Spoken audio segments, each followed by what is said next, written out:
The summer of 1901 remains one of the deadliest and most extreme weather events in U.S. history. While it's often overshadowed by other historical disasters, it's an event that had a lasting impact on the people in the country. This heat wave, which gripped the eastern United States, was unlike anything people had experienced before. For nearly 2 months, the country sweltered under intense heat that pushed temperatures to extreme highs. This heat wave wasn't just about how hot it got on a single day, it was about the relentless and unrelenting heat that lasted from the second half of June through all of July. In fact, some areas went for weeks without any break in the heat. In cities like Philadelphia and Wilmington, Delaware, temperatures soared above 90 degrees Fahrenheit day after day. The heat climbed even higher at times, with some days reaching a stifling 109 degrees Fahrenheit. The heat was so intense that it was said to be unbearable, especially in urban areas with little to no relief. What made this heat wave particularly dangerous was its timing. It came after a series of wet months that had left the East Coast with a false sense of relief. Despite nor'easters and heavy rainfall earlier in the year, a drought had already begun to develop. By the time the heat wave hit, it was accompanied by a severe lack of water, particularly in the Ohio Valley and upper Midwest. In Illinois, it was recorded as the driest year ever, and Missouri, which saw only 0.21 inches of rain, also experienced record-breaking dryness. But the heat wasn't just felt in the Midwest, it spread like wildfire across the country. One of the most noticeable and devastating effects of this heat wave was the impact it had on daily life. People had to adjust their routines, and public health was severely compromised. Hospitals became overwhelmed with patients suffering from heat stroke and other heat-related illnesses. The lack of water and sanitation made things even worse. The temperature soared to such extremes that urban slums became uninhabitable. In tenement buildings, the temperature inside was reported to be as high as 120 degrees Fahrenheit.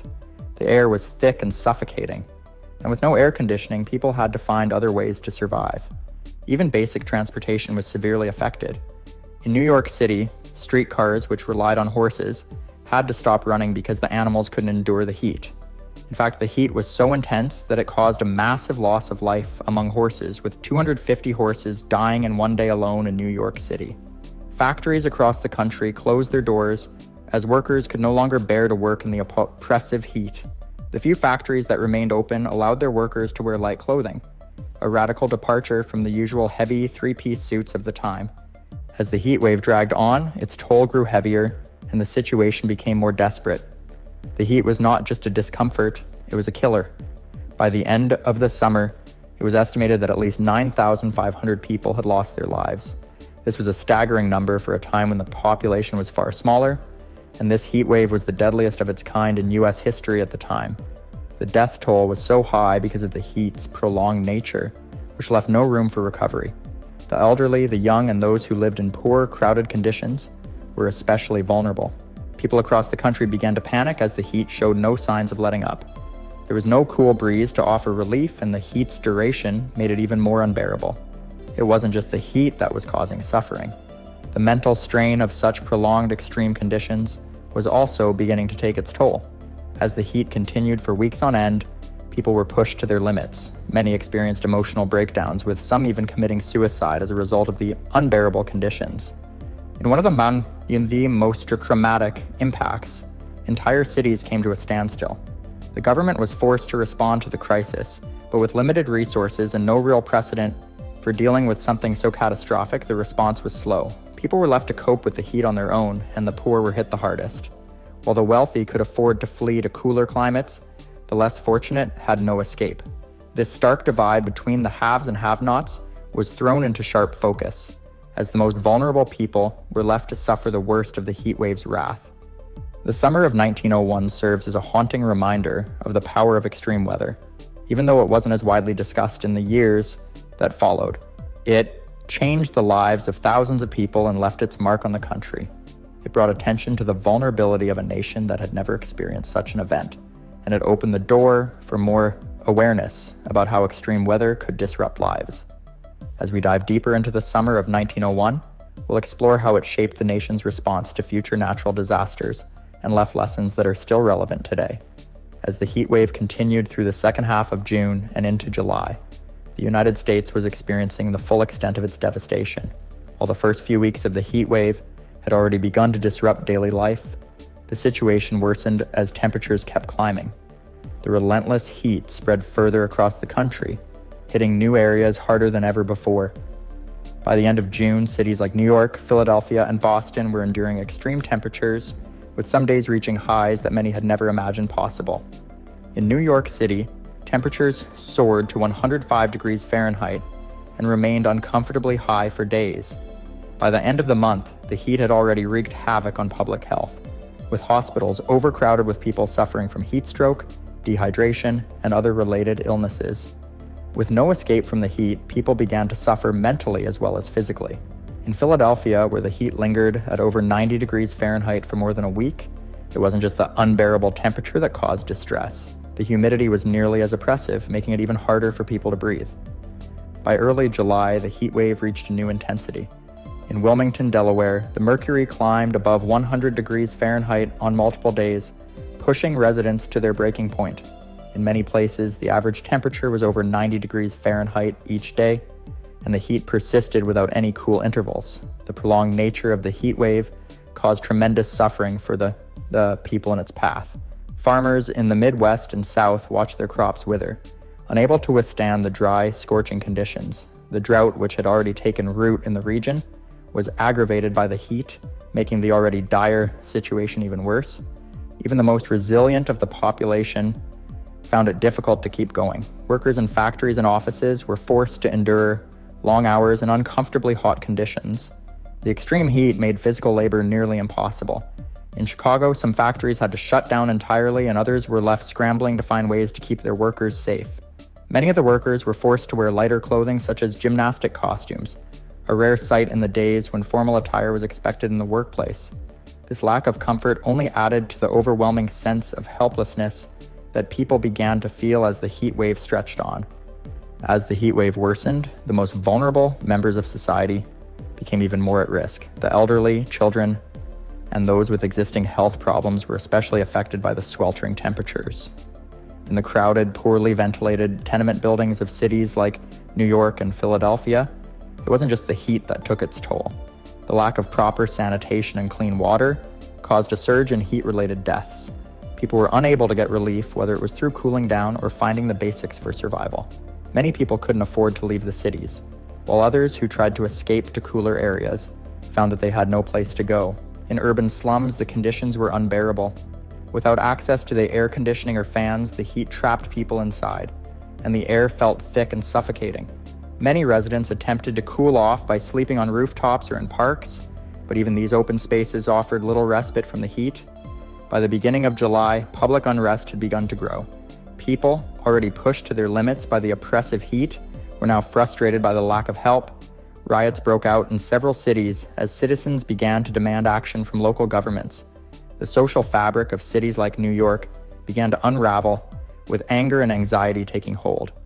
The heat wave not only made life physically unbearable, but also sowed seeds of social unrest that would have lasting consequences. Meanwhile, as the heat continued to choke the country, the effects on transportation and infrastructure became more apparent. In cities across the East Coast, streetcars came to a halt as the horses that powered them collapsed from heat exhaustion. This caused further chaos in the already overcrowded streets, with people struggling to find alternative means of getting around. In New York City, the situation grew so bad that public transportation had to be suspended altogether, leaving residents with no way to get from place to place.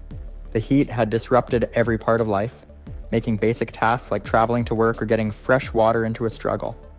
In the countryside, the agricultural community was hit just as hard. Farmers, who were already dealing with the effects of drought, now faced the added threat of crops failing due to the extreme heat. Fields that had once been full of lush crops began to dry up and wither under the intense rays of the sun. Some crops, like corn and wheat, were devastated by the heat, leaving farmers with little to harvest. Livestock, which relied on grazing, also suffered greatly. Many animals collapsed from the heat, unable to endure the scorching temperatures. The heat wave's effects reached beyond the cities, hitting rural communities hard and leaving the country's food supply at risk. The impact on the nation's economy was also substantial. With factories closed, agricultural yields low, and transportation ground to a halt in major cities, the country's economic activity came to a standstill. Many industries faced shutdowns due to the heat. while those that could continue to operate were forced to find new ways to adapt to the new reality. The loss of productivity and the increasing costs of trying to keep industries running put additional strain on both the economy and the people trying to get by. The extreme nature of the 1901 heatwave had far-reaching effects, not just on the immediate lives of those who lived through it, but on how the country began to think about extreme weather events. People realized just how unprepared they were for such an overwhelming disaster, and it prompted conversations about better disaster planning and infrastructure. But for those who lived through it, the lessons came too late to prevent the widespread suffering and loss of life that would follow. As the heat finally began to ease in August, the country was left to pick up the pieces, knowing that the summer of 1901 would never be forgotten. As the heat wave dragged into its third week, the relentless weather continued to overwhelm the eastern United States. By now, most of the country was experiencing sweltering heat, but it was the cities on the East Coast that felt the worst effects. In New York City, the heat had reached unimaginable levels, with temperatures remaining well above 95 degrees Fahrenheit even at night. This made it nearly impossible for people to find any relief as the stagnant, hot air clung to the streets, further intensifying the oppressive conditions. With no cooling breezes to offer respite and no air conditioning to help people cool down, the heat wave's toll was becoming unbearable. In addition to the sweltering temperatures, the humidity levels were so high that people found themselves struggling to breathe. Even in the early morning hours, the air was thick and heavy, and by midday it felt as if the entire city had turned into an oven. The heat was a constant companion that made even the simplest tasks feel like monumental challenges.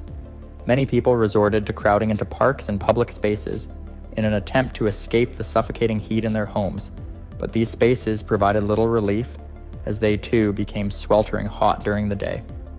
As the weeks passed, it became clear that the most vulnerable people in society were suffering the most. The elderly and children were at a particular risk of heat-related illnesses, and many of them were unable to escape the heat. People who lived in cramped, poorly ventilated tenement buildings were especially hard hit. These buildings, often overcrowded with families living in small apartments, trapped heat inside, making it impossible for people to cool down. With little access to clean water or sanitation, the conditions in these neighborhoods became increasingly dire.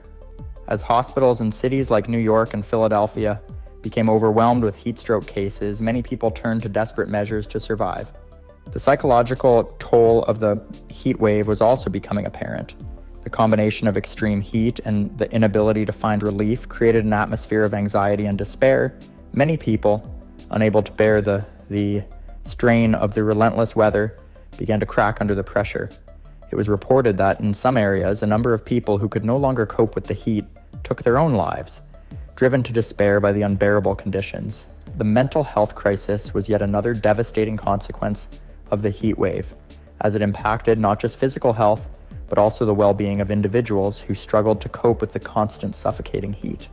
The public infrastructure was also feeling the strain of the heat wave. The city's streetcars, which were once a reliable form of transportation, were unable to function due to the collapse of horses from heat exhaustion. The heat was so intense that streetcars were forced to stop operating entirely in some areas, leaving people stranded.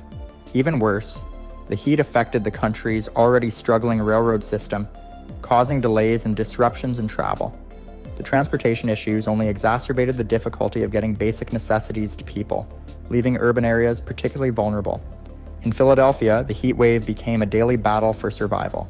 With several days in a row of temperatures exceeding 90 degrees Fahrenheit, the city's residents were feeling the heat more than ever.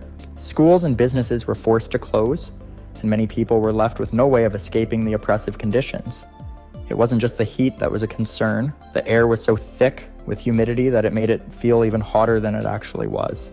The summer heat seemed to go on forever with no sign of relief in sight. At the same time, the effects of the drought that had been steadily developing in the Midwest and Ohio Valley were being felt more acutely. Farmers, already struggling with low rainfall, now had to contend with scorching temperatures that drained the last bit of moisture from their crops.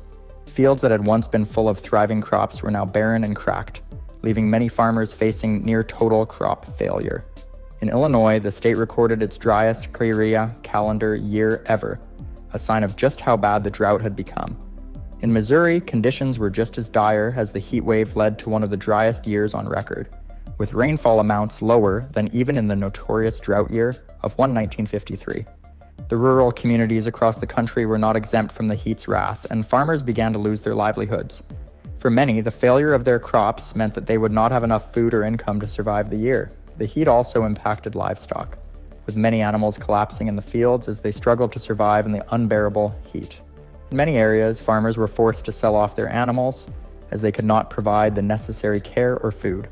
The strain on rural communities was immense, and many families found themselves caught between the devastating drought and the unrelenting heat. Meanwhile, in cities, the heat wave continued to disrupt the lives of ordinary citizens. As people desperately searched for any way to cool down, many sought out shady areas or moved to the highest floors of buildings in the hope of catching a breeze. But even in the higher parts of the city, the heat was stifling. The inability to escape the heat left people with no option but to endure, and the psychological toll continued to mount. The heat wave was no longer just a meteorological event, it had become a living nightmare for those in its path. By the end of June, it was clear that this was not going to be a brief heat wave. The heat had become a constant companion for millions of people.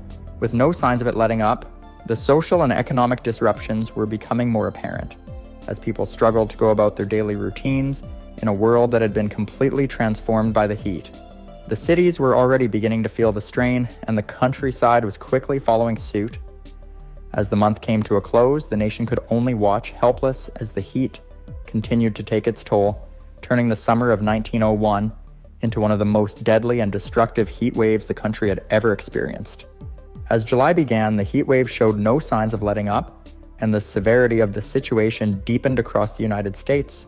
The already oppressive temperatures had become the new normal, and cities like New York, Philadelphia, and Chicago continued to experience unbearable heat.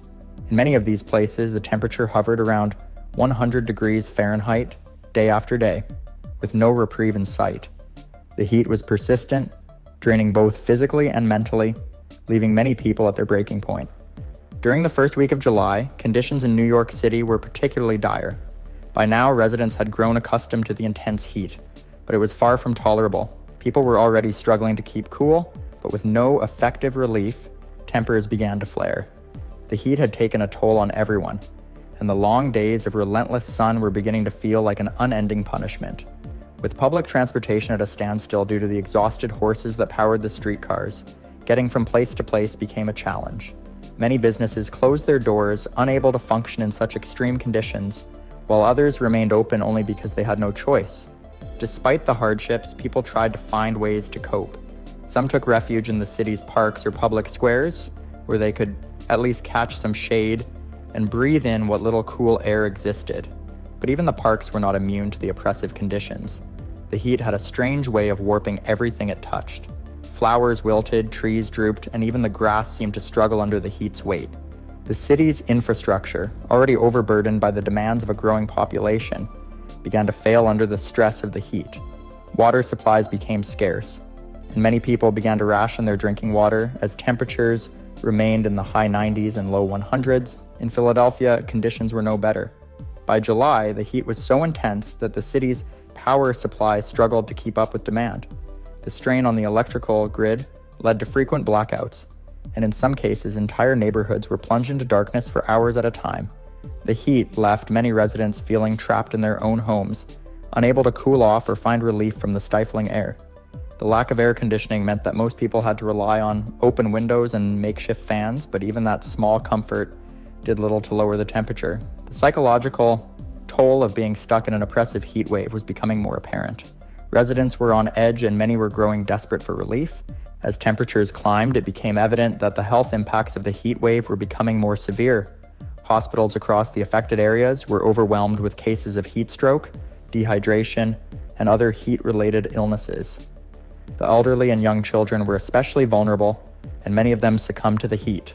Hospitals were flooded with patients, and it quickly became difficult for medical staff to keep up with the growing number of cases. In some areas, families were forced to deal with the aftermath of losing loved ones who had fallen victim to the heat. These deaths, though tragic, were not the end of the crisis. The heat continued to take its toll in other ways, disrupting daily life in ways that people were only beginning to understand. In rural areas, where agricultural workers and farmers relied on their crops for survival, the heat wave was devastating. The drought that had been creeping across the Midwest and Ohio Valley continued to worsen, and crops were drying up faster than they could be harvested. In Illinois, the crops were withering in the fields, and farmers found themselves facing the loss of everything they had worked for. In Missouri, which had already experienced one of the driest years on record, conditions only became more dire as the days wore on. Livestock began to die from dehydration and heat exhaustion, and farmers were left with nothing to sell. The heat, paired with the extreme drought, devastated the farming communities, and it would take years for many of them to recover. By now, the heat wave was no longer just a weather event. It had become a crisis that was touching every aspect of life in the eastern United States. The heat was relentless, and the societal impacts were far-reaching. Public health, infrastructure, and the economy were all struggling to keep up. And yet, there was no end in sight. The heat wave had become a new reality, and its effects were felt across the country. The temperature records were being shattered, and people were left to cope with an almost unbearable reality. As July dragged on, cities continued to experience near-constant heat, and relief was nowhere to be found. In some cities, the heat reached its peak in early July, with temperatures consistently topping 100 degrees Fahrenheit, even in the evenings. The impact on cities like New York, Philadelphia, and Chicago continued to worsen, and rural areas already suffering from drought began to face even greater challenges. Yet, even as temperatures soared, the toll the heat wave took on people's mental and physical health continued to grow. It seemed that no part of the country was safe from its grip. By now, the massive death toll was starting to become apparent. The heat wave was officially responsible for thousands of deaths across the country, and estimates suggested that over 8,500 lives had been lost by the time the wave was over. But as difficult as this was to comprehend, the true toll was not just in the number of dead. The heat had disrupted entire communities, leaving families, businesses, and industries in ruins. It wasn't just a matter of temperature, it was a matter of survival, and as the summer continued, it became clear that the eastern United States was in the midst of a crisis unlike any it had faced before. As the heat continued, the long-lasting effects were becoming undeniable. People were left in limbo, trapped in a seemingly never-ending cycle of oppressive heat. The heat wave had shattered the lives of many, and the destruction it left behind would leave scars on the country for years to come. As August began, the relentless heat that had gripped the eastern United States for more than 2 months finally began to ease. By the 5th of August, temperatures in the Ohio Valley started to drop, marking the first break from the oppressive heat since late June. The relief, however, came too late for thousands of people who had already perished during the previous weeks. Despite the much-needed cooler temperatures, the aftermath of the heat wave would be felt for years to come. Across the country, the toll was apparent not just in the number of deaths, but in the long-lasting social and economic impacts. In cities, people who had endured the heat were now faced with the daunting task of rebuilding their lives. The death toll had surpassed 8,500 people, and countless others were left with the emotional and physical scars of the event. The heat had exposed many of the vulnerabilities within the country's infrastructure, particularly in densely populated urban areas. Power grids had failed, water supplies were scarce, and transportation systems had collapsed, leaving a clear need for major reform and better preparation for future disasters. Agriculture had been among the hardest hit sectors. With crops withered and fields scorched by the unrelenting heat, many farmers were left with little to nothing. The drought that had accompanied the heat wave devastated rural communities across the Midwest and Ohio Valley, where families who had relied on farming for their livelihoods faced financial ruin. The effects of this disaster stretched far beyond the summer of 1901, as farmers struggled to recover from the loss of crops and livestock.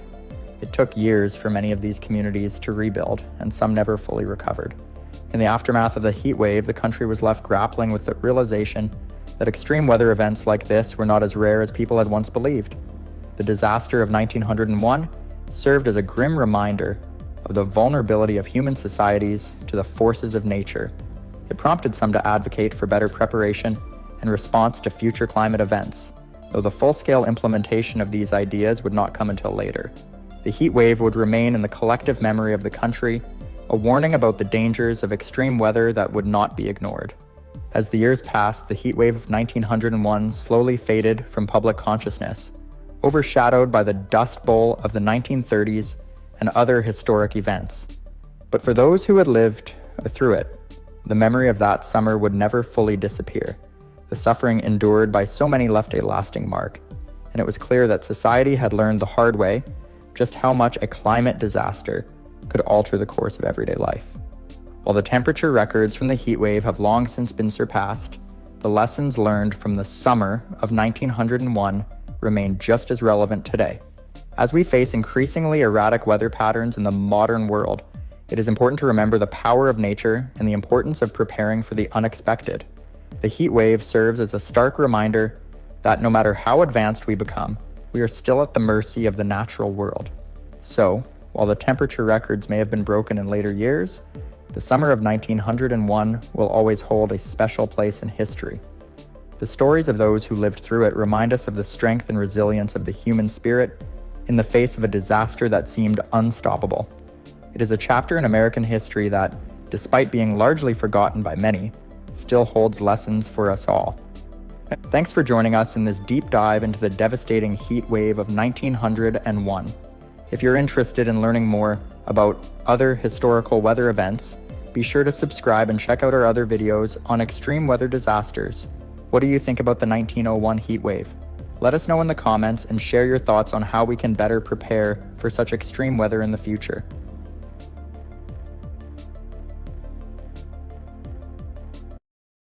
The city of Messina, located on the northeastern coast of Sicily, Italy, was once a thriving metropolis known for its rich history, beautiful architecture, and vibrant culture. But on the morning of December 28, 1908, everything changed. What was once a bustling city full of life was struck by one of the deadliest earthquakes in history, forever altering its fate. Messina had long been in a region known for seismic activity. It sits on the edge of the African and Eurasian tectonic plates, making it prone to earthquakes. However, despite this knowledge, the city was not prepared for what was to come. The buildings were constructed with outdated methods and materials that weren't designed to withstand the force of such a powerful earthquake. Streets were narrow, and the infrastructure was old, making the city particularly vulnerable when disaster struck. The fact that most of the population was still asleep when the earthquake hit only worsened the situation, leaving people trapped in their homes and buildings before they even had a chance to react. The earthquake itself struck with devastating force at around 5:30 in the morning. It was a massive 7.1 magnitude quake, but the destruction was made worse by the location of its epicenter just off the coast of Sicily. Not only did the earthquake shake the ground with incredible intensity, but it also triggered a massive tsunami that slammed into the coastline, adding to the devastation. Buildings collapsed, fires broke out, and the streets were filled with dust and debris. People were thrown from their beds and entire neighborhoods were destroyed in seconds. It was an event of epic proportions, but what was even more tragic was how unprepared Messina was for such a disaster. The city had no established emergency protocols, and there were no systems in place to effectively warn the public or respond to such a catastrophic event. Many of the buildings that had once stood proudly in the city center were reduced to rubble, and the few buildings that remained standing were severely damaged. Communication systems were knocked out, and emergency services were unable to respond quickly, further complicating the rescue efforts. This lack of preparedness and poor building standards were major contributing factors to the staggering loss of life. It's estimated that over 70,000 people lost their lives in the earthquake, but the number of casualties could have been even higher if not for the incredible efforts of survivors and international rescue teams. The tragedy would forever be etched into the history of Italy and the world, serving as a stark reminder of the importance of disaster preparedness and the dangers posed by seismic activity in vulnerable areas. In the following parts, we'll dive deeper into the immediate aftermath of the disaster, the struggles of the survivors, and how the earthquake left its mark on both the city of Messina and the world as a whole. But for now, it's clear that the earthquake of December 28, 1908 not only shattered buildings, but also the lives of thousands of people, forever changing the course of history. As the dust began to settle after the devastating earthquake that struck Messina on December 28, 1908, the scale of the destruction became painfully clear. The once thriving city, full of historical landmarks and elegant architecture, was now nothing more than a pile of rubble. Entire neighborhoods were wiped off the map, and the few structures that managed to survive were severely damaged. Fires raged in the chaos, adding to the already overwhelming destruction. What was once a bustling city was now a war zone. The first hours after the quake were chaotic. With the city's infrastructure in ruins, communications were nearly impossible.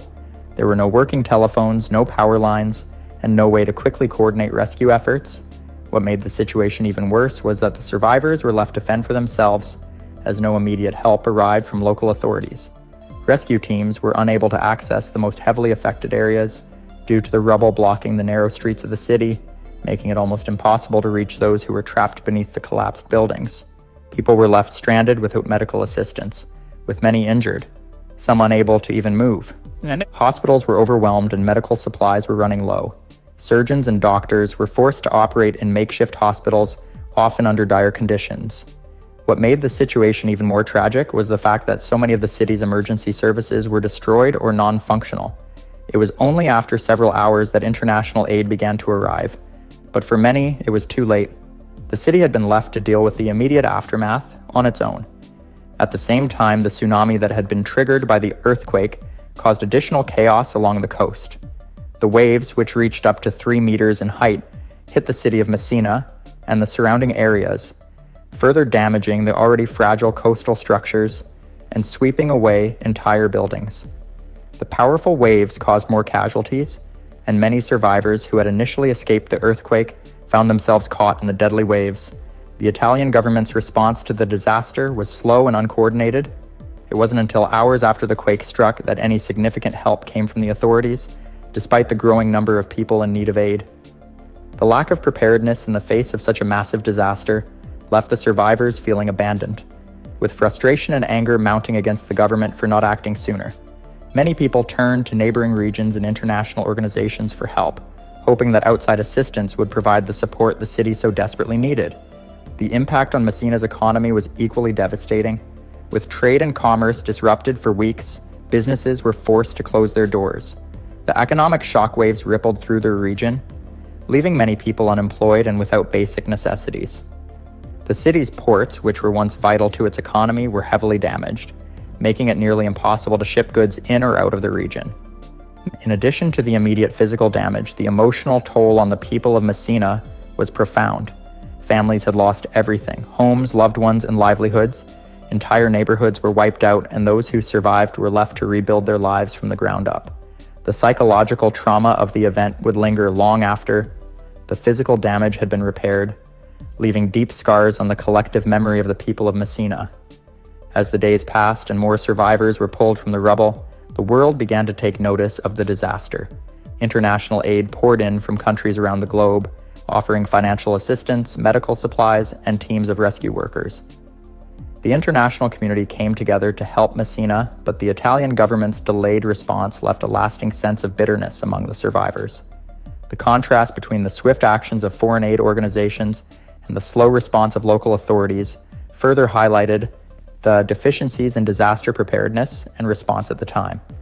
While the devastation was undeniable, the people of Messina showed extraordinary resilience in the face of such overwhelming destruction. Despite the lack of immediate aid, the survivors banded together to support one another, forming makeshift communities and organizing efforts to clear the rubble and search for any remaining survivors. Their determination to rebuild their lives amid such a catastrophic event marked the beginning of a long recovery process, one that would take years and require the collective effort of not just Messina, but the entire country. Next, we'll explore the long road to recovery and the challenges that the survivors faced as they struggled to rebuild their city. As the days turned into weeks after the December 28th, 1908 earthquake, the people of Messina faced the daunting task of picking up the pieces of their shattered city. The scale of the destruction was so vast that rebuilding seemed almost impossible. Entire neighborhoods had been flattened, and the once thriving cityscape was now a scene of chaos and ruin. The survivors, however, showed a remarkable sense of determination. They began to organize and take action, working together to clear the rubble and rebuild their lives from scratch. In the aftermath, it was clear that Messina would need more than just physical reconstruction. It would require a complete overhaul of its infrastructure. The lack of strong building codes, which had allowed for the widespread destruction, became glaringly evident. Many of the structures that had collapsed during the earthquake were old and built without proper consideration for seismic activity. In fact, Italy had not yet developed modern, earthquake-resistant building standards, and the devastation of 1908 underscored the urgent need for change. The rebuilding process was slow and grueling. Resources were scarce, and the city's economy had been severely crippled by the disaster. Many people who had lost their homes were left without jobs, and the once bustling port of Messina was no longer functioning. Yet despite these challenges, the people of the city remained resilient. They worked together to clear the streets and rebuild their homes. Starting with makeshift shelters for those who had lost everything, one of the first priorities was to rebuild the infrastructure that had been so crucial to the city's functioning before the earthquake. Roads and bridges needed to be repaired, and the vital railway system which connected Messina to other parts of Italy had been disrupted. Rebuilding the port, which had been one of the city's main economic engines, was another top priority. Without it, Messina would struggle to recover economically. The Italian government, despite its initial slow response, began to take action in the months following the disaster. It provided some financial assistance and began to work with international organizations to help with the recovery process. However, many people still felt that the government's efforts were insufficient and that more could have been done in the immediate aftermath. The international community also continued to provide aid, and countries around the world sent resources, money, and workers to assist with the recovery. As the months passed, the survivors began to slowly rebuild their homes and businesses, but the city's landscape had been permanently altered. The once beautiful historical buildings that lined the streets of Messina were gone, and many of the city's landmarks, which had taken centuries to build, had been reduced to rubble. The loss was not just physical, it was cultural and emotional. The people of Messina were grieving for their city's past as they worked toward its future. Despite the overwhelming challenges, the earthquake also brought about important changes in Italy's approach to disaster preparedness and urban planning. In the years following the disaster, the country began to implement new laws and building codes that would better withstand future earthquakes. The lessons learned from the Messina earthquake would shape Italy's response to natural disasters for generations to come. The recovery effort also highlighted the importance of community support. In the face of overwhelming adversity, the people of Messina came together, relying on each other for help and strength. Many survivors who had lost their families and homes found solace in helping their fellow citizens rebuild. This spirit of cooperation and solidarity would become one of the defining features of Messina's recovery. In addition to physical reconstruction, there was a growing need for psychological support for the survivors. The trauma caused by the earthquake, the loss of loved ones, and the destruction of homes left many people struggling to cope with the emotional toll of the disaster. Mental health resources were scarce, and it would take time for many survivors to find a sense of normalcy. As the years passed and Messina slowly began to rise from the rubble, it became evident that the city's recovery would be a long-term process. While the physical rebuilding of homes and infrastructure took priority, the emotional and social recovery of the people was just as important. The disaster had left a deep scar on the city, and it would take generations to heal fully. However, the resilience and determination of the people of Messina ensured that the city would eventually recover and rebuild stronger than before.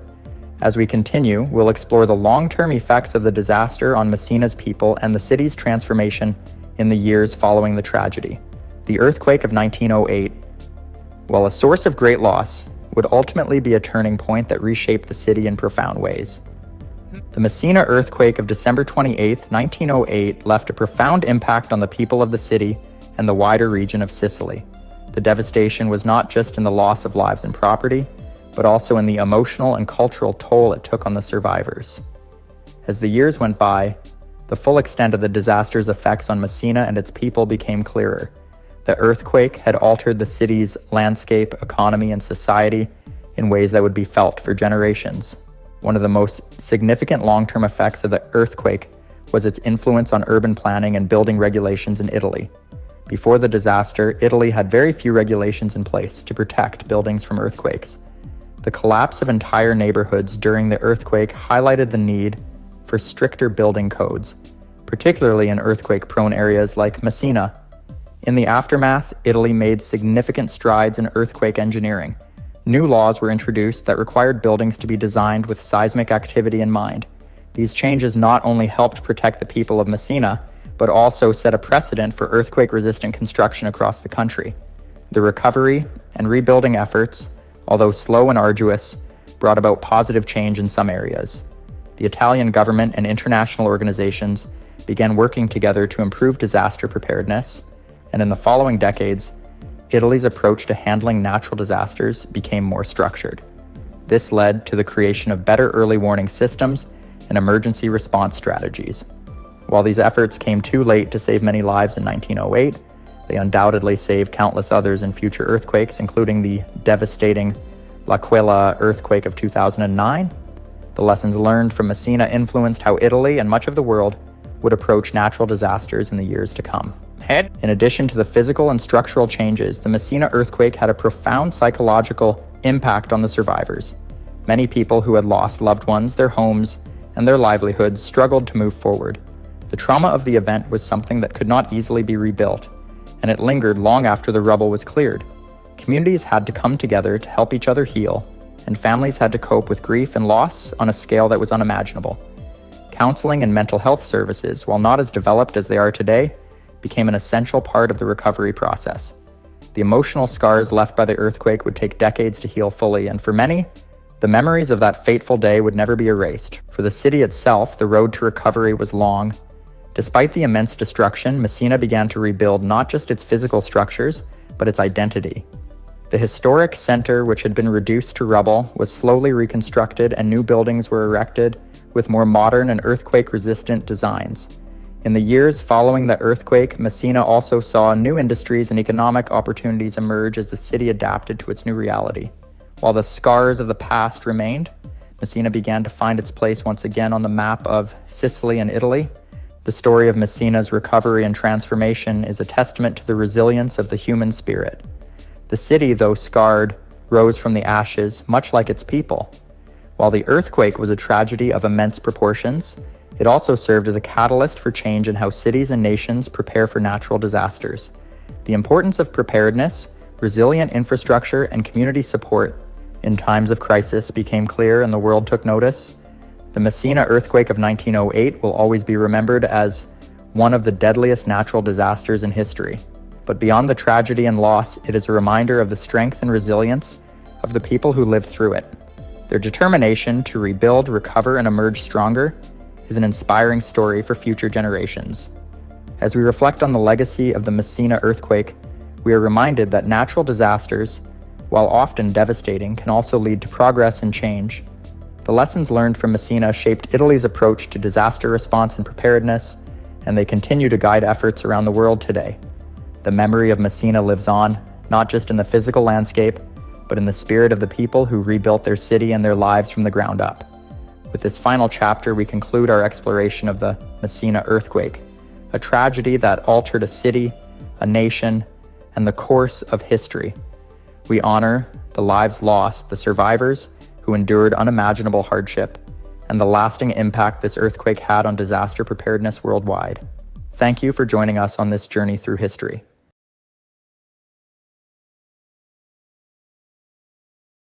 In the early days of September 1900, the bustling coastal city of Galveston, Texas, was completely unaware of the devastation that was about to unfold. Known as the Wall Street of the Southwest, Galveston was one of the wealthiest and most important ports in the United States. The city's prime location on Galveston Island along the Gulf of Mexico had made it a hub of trade and commerce, and its population had grown rapidly, reaching nearly 38,000 by 1900. However, this prosperity came with a dangerous sense of complacency. The city had weathered numerous storms in the past, and the residents believed that they would easily survive any future storms.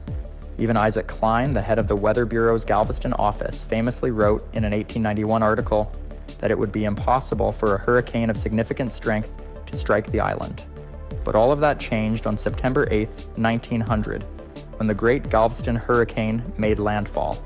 This storm, later known as the deadliest natural disaster in United States history, would go on to claim the lives of an estimated 8,000 people, with some reports suggesting that the number could be as high as 12,000. The city of Galveston was devastated, with nearly every building suffering damage and thousands of homes destroyed. In a matter of hours, the thriving city was reduced to ruins, and the lives of countless families were forever altered. The 1900 Galveston hurricane wasn't just a local disaster, it was a tragedy of epic proportions that had a profound impact on the entire nation. The storm ended Galveston's golden era as potential investors turned to nearby Houston, fearful of future hurricanes.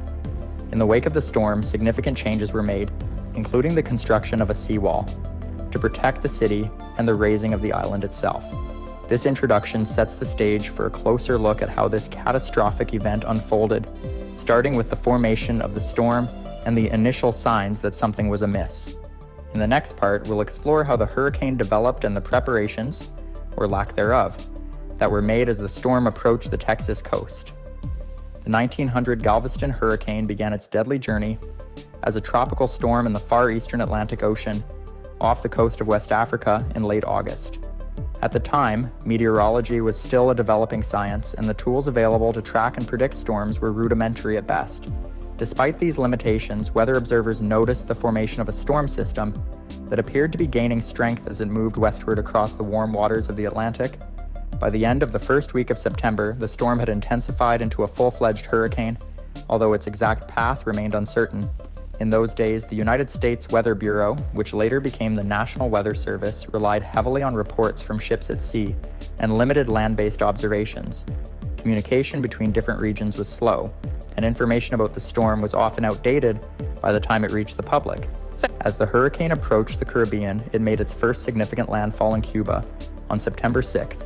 The storm caused considerable damage but did not lead to widespread alarm in the United States. Unfortunately, the Cuban meteorologists' warnings about the storm's potential severity were largely dismissed by their American counterparts. The Weather Bureau in Washington, D.C. predicted that the storm would veer northeastward and spare the Gulf Coast. They did not realize that the hurricane was about to take a more dangerous course.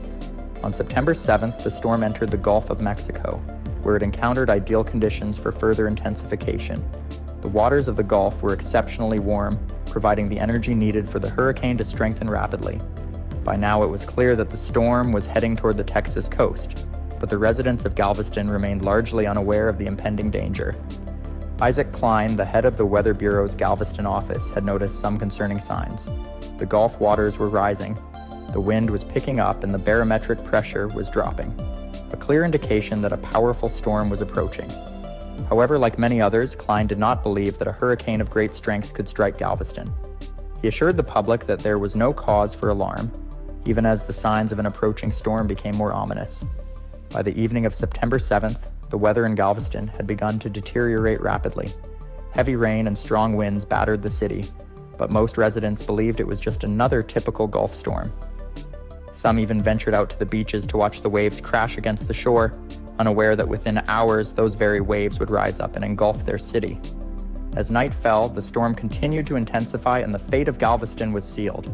The lack of preparation and the underestimation of the storm's severity would prove to be catastrophic. In the next part, we will delve into the day of the hurricane, when the full force of the storm struck the city, bringing with it unimaginable destruction and loss of life. On the morning of September 8, 1900, the residents of Galveston awoke to a scene that was already foreboding. The winds had grown stronger overnight, whipping through the streets with increasing ferocity. The sky was a heavy, ominous gray, and the usually calm waters of the Gulf had transformed into a raging, turbulent mass. By mid-morning, the situation had become more alarming, as the winds reached hurricane force and the tide began to surge. Despite the growing danger, many in Galveston remained unaware of the severity of the storm that was about to engulf their city. Some, who lived in more vulnerable areas near the coast, had begun to move to higher ground, or to the homes of friends and family. Others, however, believed the storm would pass without significant incident, as so many storms had before. The lack of an official evacuation order or any clear warning only added to the sense of false security. By midday, the full force of the hurricane had arrived. The winds, now exceeding 100 miles per hour, tore through the city, ripping roofs off houses, toppling trees, and turning loose debris into deadly projectiles. The storm surge, a massive wall of water pushed ashore by the power of the hurricane, began to inundate the island. Water levels rose rapidly, flooding streets, homes, and businesses. The low-lying areas of Galveston were quickly submerged, and the floodwaters continued to rise with alarming speed. The waves, driven by the relentless winds, battered the seawall-less island with incredible force. Entire neighborhoods were swept away as houses, unable to withstand the surge, collapsed and were carried off by the floodwaters. People who had sought refuge in their homes found themselves trapped by the rising water, with few options for escape. Panic set in as the reality of the situation became clear. This was not just a severe storm, it was a catastrophic hurricane unlike anything Galveston had ever experienced. As the day wore on, the situation grew increasingly dire. The winds continued to strengthen, now reaching their peak at over 130 miles per hour. The storm's surge rose higher, swallowing more of the city and leaving only the tallest buildings and structures above water. Many sought refuge in the few large buildings that remained standing. But even these were not immune to the storm's wrath. The sounds of crashing waves, howling winds, and the destruction of buildings filled the air, creating a terrifying cacophony. The city's communication with the outside world had been cut off, leaving those in Galveston isolated and without any way to call for help. The Weather Bureau had no way of knowing the true extent of the disaster unfolding on the island, and the residents could only rely on their instincts to survive. Some attempted to flee to higher ground, while others clung to whatever they could find, hoping to ride out the storm. By nightfall, the hurricane's fury showed no signs of abating. The floodwaters continued to rise, and the winds, though beginning to taper slightly, were still devastating. The once vibrant city of Galveston was now a scene of utter devastation. Entire neighborhoods had been wiped out, and countless lives were in peril. The destruction was so widespread that it was difficult to comprehend the full scale of the disaster. As the storm finally began to move inland and lose strength, the people of Galveston were left to face the horrifying aftermath. In the next part, we will explore the aftermath of the hurricane, the devastating loss of life, and the heroic efforts of those who survived to help rebuild their shattered city. As the winds finally subsided and the floodwaters began to recede, the true extent of the devastation in Galveston became horrifyingly clear. The city, once a bustling hub of commerce and culture, now lay in ruins. Entire neighborhoods had been obliterated, reduced to little more than piles of debris. The elegant mansions that lined the coast, the bustling downtown businesses, and the modest homes of working families were all gone, swallowed by the storm and the sea. Survivors emerged from their makeshift shelters to find a landscape that was almost unrecognizable.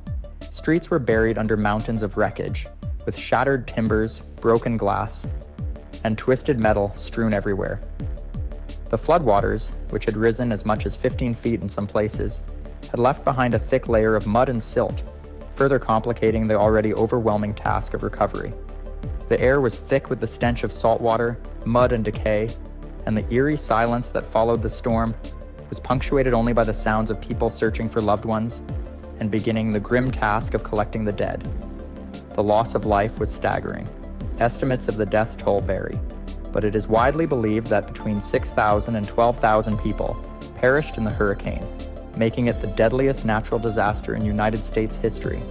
Bodies were found everywhere, trapped in the wreckage of their homes, washed up on the shore, or buried under debris.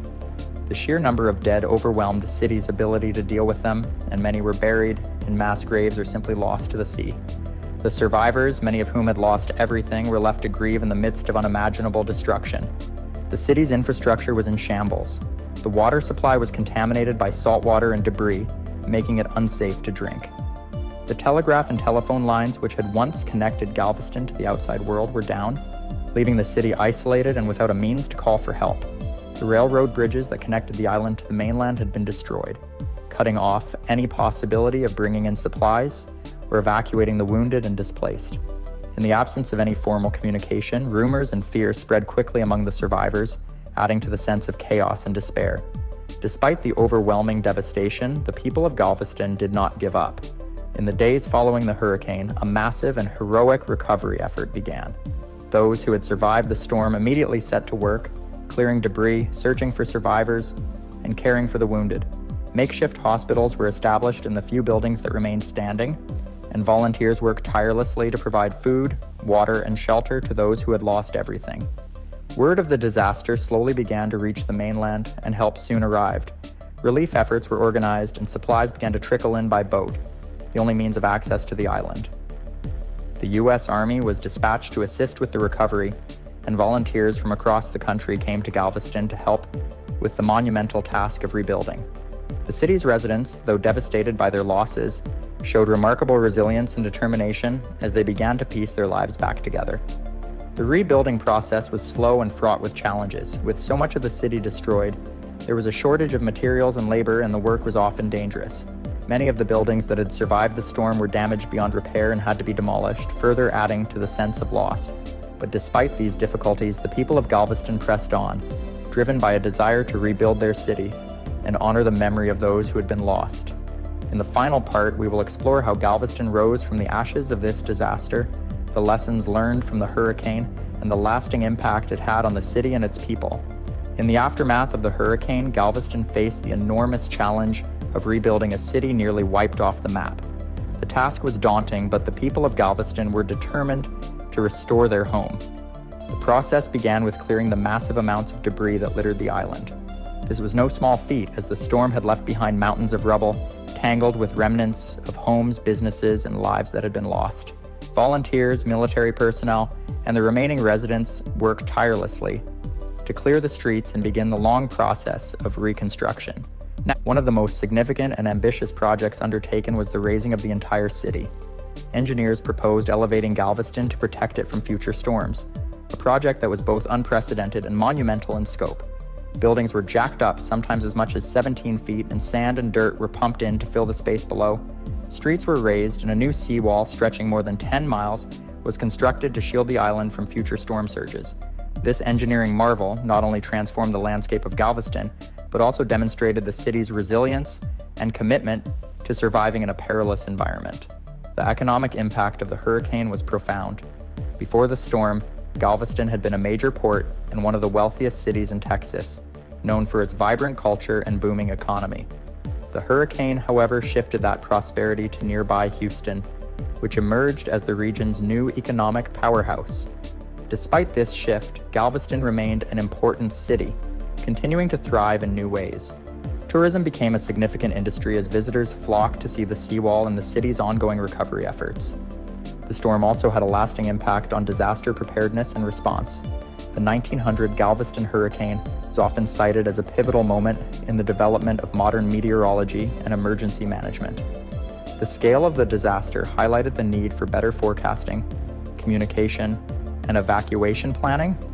Lessons learned from Galveston influenced policies and procedures that would be implemented in future disasters, helping to save countless lives in the years to come. Galveston's recovery was not just about rebuilding structures, it was about healing a community that had been deeply scarred by tragedy. The loss of thousands of lives left a permanent mark on the city's collective memory, and the stories of those who perished became a part of Galveston's history. Memorials were erected and annual commemorations were held to honor the victims and to remind future generations of the city's resilience in the face of unimaginable loss. Today, Galveston stands as a testament to the strength and determination of its people.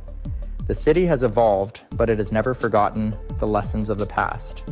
The seawall, the raised buildings, and the memorials are enduring symbols of the city's commitment to protecting its future while honoring its history. Galveston's story is one of survival, resilience, and rebirth, a powerful reminder that even in the face of overwhelming disaster, a community can rise again, stronger and more determined than ever. The 1900 Galveston hurricane remains the deadliest natural disaster in U.S. history, but it also serves as a story of hope and recovery. Galveston's ability to rebuild and adapt has inspired countless others, proving that even the most devastating tragedies can lead to renewal and growth.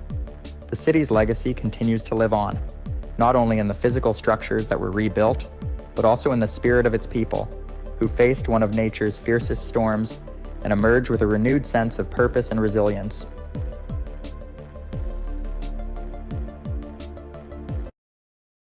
In the early 20th century, San Francisco was a city in the throes of rapid expansion, a bustling hub of innovation and ambition on the western edge of the United States. Located on a narrow peninsula bordered by the Pacific Ocean and San Francisco Bay, the city's scenic views and booming economy made it one of the most desirable places to live and work.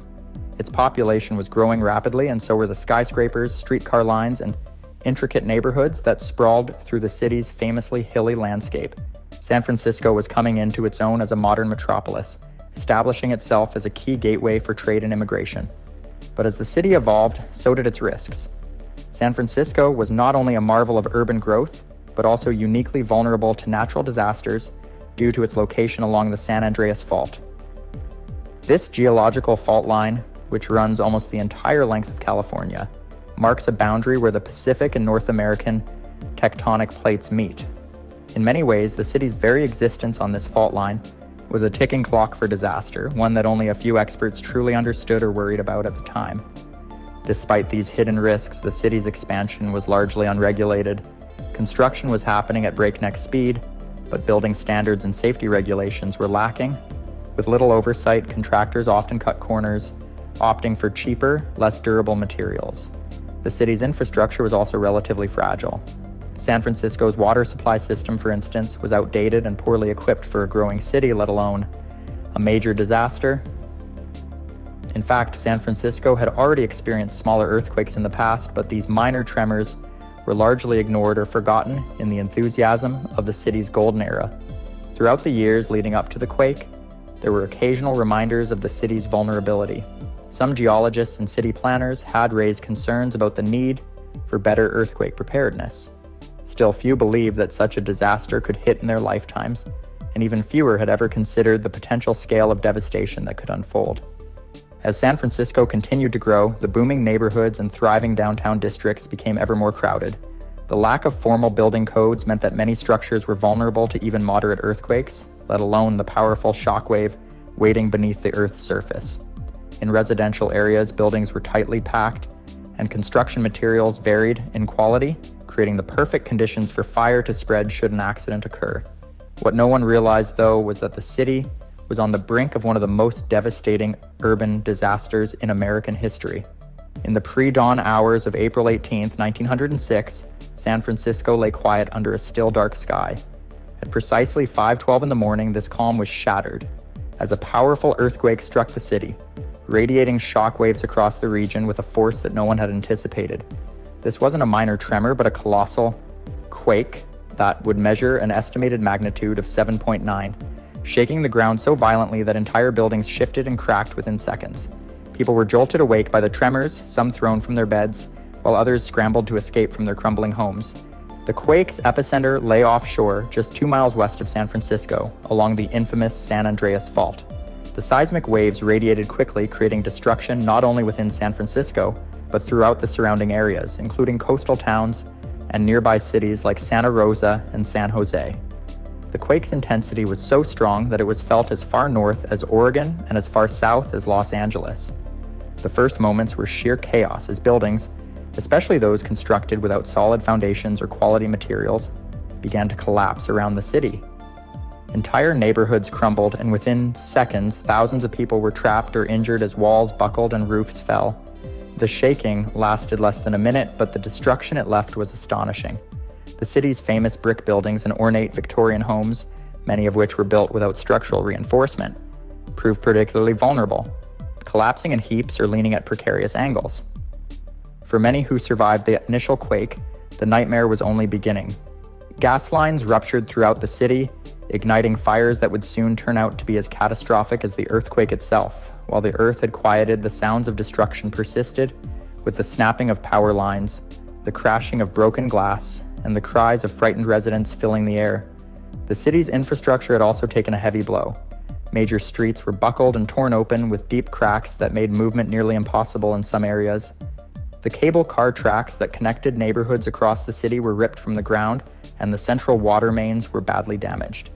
This loss of water pressure would soon prove disastrous, as firefighters scrambled to combat the flames now erupting across the city. San Francisco's citizens were in a state of shock, and their first instinct was to flee to any open space they could find. Many people rushed to parks like Golden Gate Park and the Presidio, seeking refuge from the collapsing buildings and the fires spreading through the city. At the same time, the emergency response teams and firefighters faced an unprecedented challenge, with limited resources, broken communication lines, and no access to water in several districts. The scale of the quake's destruction was unlike anything San Francisco had ever faced, and it would take days to grasp the full extent of the damage. But as the fires continued to grow, the city's residents and officials realized that the earthquake itself had only been the beginning of a much larger catastrophe, and in the days following the earthquake, San Francisco became a city transformed. Fires raged across the city for nearly 3 days, consuming entire neighborhoods and leaving blocks upon blocks of once bustling streets in smoldering ruin. By the time the flames finally died down, an estimated 500 city blocks had been reduced to ash. Over 28,000 buildings were completely destroyed, including landmark structures, homes, and businesses that define the city's identity. The famous City Hall, an architectural marvel completed just a few years before, was left as a mere shell, reduced to rubble by the quake and fire alike. For the tens of thousands left homeless, the situation was dire. Nearly half of San Francisco's population of about 400,000 people were displaced.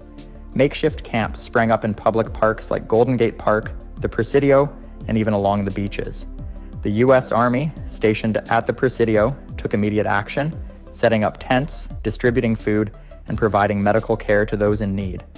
Across the city, citizens formed small relief groups, banding together to share what little resources they had and helping each other rebuild what was left. The destruction of infrastructure was catastrophic. Roads, railways, and telegraph lines that connected San Francisco to the outside world were severed, making communication and supply delivery difficult. Relief efforts faced major delays as supplies struggled to make their way through damaged routes. Yet within days, aid from nearby cities, and eventually from across the country, poured in to help the city recover. The spirit of resilience among San Francisco's residents shone brightly as people gathered to clear debris, rescue survivors, and rebuild their lives. The events of April 19th revealed serious weaknesses in San Francisco's city planning and infrastructure. The fires, which accounted for nearly 80% of the destruction, exposed the inadequacies in the city's water system and the lack of fire-resistant building materials. Officials and city planners took these lessons seriously. In the years that followed, new building codes were enforced, focusing on structural integrity and fire resistance, ensuring that future buildings could better withstand such catastrophes. Additionally, new water systems and hydrants were installed across the city to allow for rapid fire suppression, even in the event of a severe earthquake. The impact of the disaster extended far beyond the physical rebuilding of San Francisco. The event prompted nationwide conversations about earthquake preparedness and safety regulations. Other cities built along fault lines, particularly those on the West Coast, began to rethink their own construction practices and emergency plans, recognizing that a similar disaster could strike them as well. This earthquake led to advancements in seismic research, eventually laying the groundwork for what would become modern earthquake engineering and safety standards. As San Francisco slowly rose from the ashes, it emerged as a symbol of resilience and rebirth. While much of its historic architecture had been lost, the rebuilding efforts transformed it into a stronger, safer city. By 1915, less than a decade later, the city was ready to host the Panama Pacific International Exposition, showcasing its recovery and the new San Francisco to the world. The scars left by the earthquake and fires served as a reminder of the city's vulnerability, but also of its unbreakable spirit. Today, the legacy of the 1906 San Francisco earthquake lives on, both in the city's architecture and in the safety protocols it inspired. It was a defining moment that reshaped San Francisco, preparing it to face future challenges, while honoring the resilience of those who endured one of the most devastating natural disasters in American history.